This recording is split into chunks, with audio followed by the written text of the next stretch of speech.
Aujourd'hui, au Détour d'un livre vous présente Labyrinthe de Franck Tillet aux éditions Fleuve Noir. Suivez le fil infernal. Une scène de pure folie dans un chalet. Une victime au visage réduit en bouillie à coups de tisonnier. Et une suspecte atteinte d'une étrange amnésie. Camille Nijinsky, en charge de l'enquête, a besoin de comprendre cette subite perte de mémoire.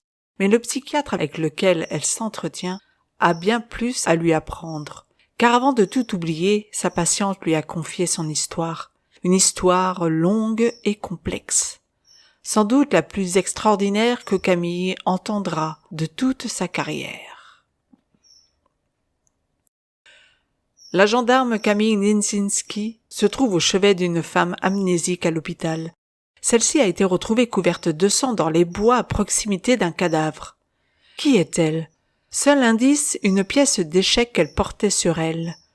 Le docteur Fibonacci fait alors part à Camille d'une étrange histoire dans laquelle 5 femmes semblent jouer le premier rôle. Il y a la journaliste, la psychiatre, la kidnappée, la romancière et la 5e personne qui semble être le fil de ce dédale.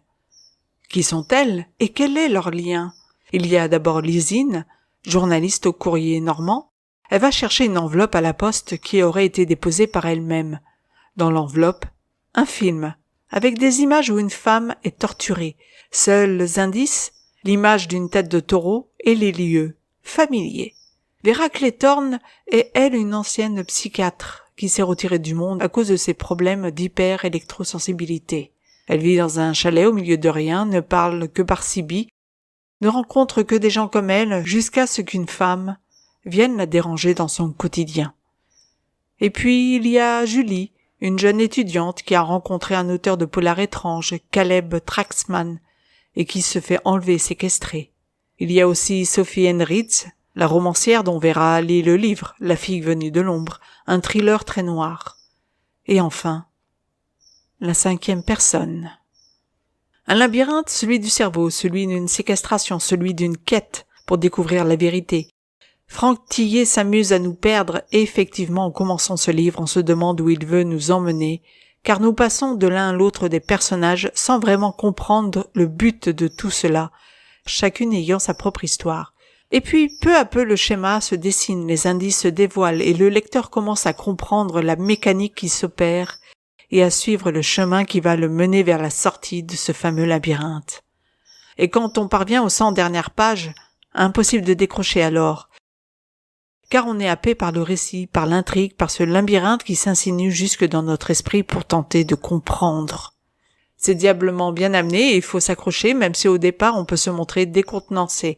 Un peu à l'instar de ses autres livres, l'auteur sort de son duo Charcot et Henbel, comme une récréation libératrice qui lui permettra ensuite de mieux replonger dans l'écriture d'une nouvelle aventure de ce duo. Cet intermède lui fait du bien, et à nous aussi. À la fin du livre, nous revenons au début comme une boucle, et en refermant le chapitre, on se demande soi-même si tout ce qui nous entoure est finalement la vérité. Quelques millisecondes d'une question qui se pose et qui démontre la force du roman de l'auteur, qui est capable de nous faire questionner même un bref instant sur nous-mêmes. Bref, encore un Franck Tillet plein d'imagination, déconcertant au début, malaisant au milieu et jubilatoire à la fin. Une réussite qui demande cependant au lecteur de s'accrocher pour se laisser amener vers la folie, vers la sortie de la folie. À moins que... Mais... Chut. À vous de vous lancer dans ce dédale, dans ce labyrinthe. J'ai mis à ce livre la note de 5/5.